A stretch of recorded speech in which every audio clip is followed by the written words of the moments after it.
Halo calon orang pintar, balik lagi bersama Sarjana Caper.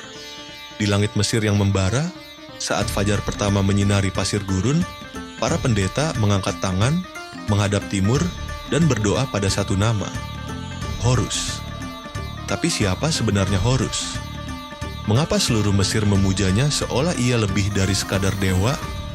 Dan apa sebenarnya kekuatan di balik mata elangnya yang legendaris itu?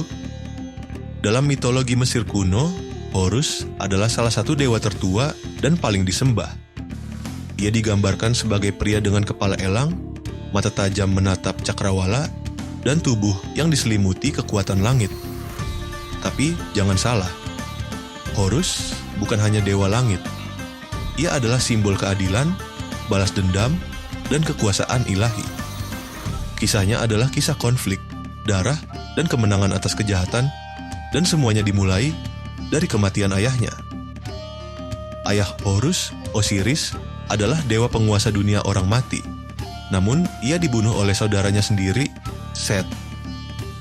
Tubuh Osiris dipotong-potong, disebar ke seluruh penjuru Mesir, dan dunia menjadi kacau. Ibu Horus, Isis, berhasil mengumpulkan potongan tubuh Osiris, dan dengan kekuatan magisnya, membangkitkannya kembali untuk satu tujuan: melahirkan anak yang akan membalas dendam, Horus. Horus tumbuh dalam persembunyian, dilatih oleh dewa-dewa pelindung dan kekuatan langit. Ia dilahirkan bukan hanya untuk hidup, tetapi untuk bertarung.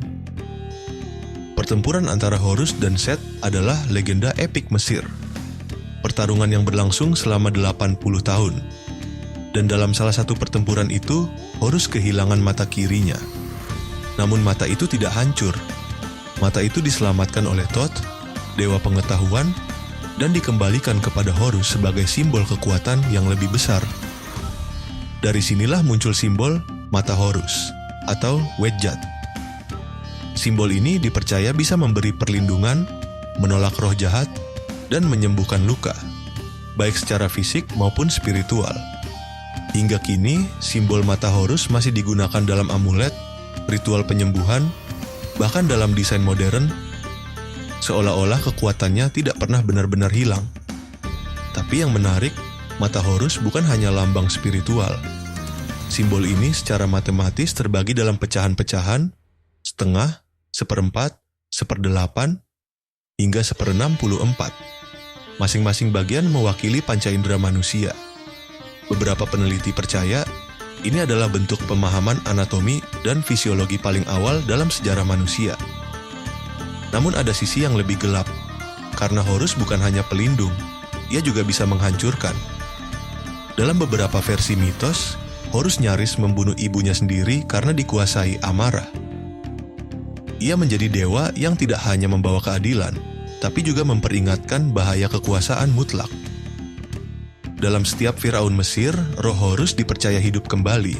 Raja dianggap sebagai perwujudan Horus di dunia, dan begitu ia mati, ia menjadi Osiris, melanjutkan siklus ilahi. Artinya, Horus adalah simbol kehidupan yang kekal, siklus balas dendam, dan pemulihan. Pertanyaannya sekarang, mengapa simbol Horus masih muncul di zaman modern? Kenapa orang masih memakai amulet bermata elang? Dan apa benar simbol ini bisa melindungi dari mata jahat? Beberapa spiritualis dan praktisi metafisika percaya mata Horus menyimpan frekuensi tertentu yang mempengaruhi energi manusia.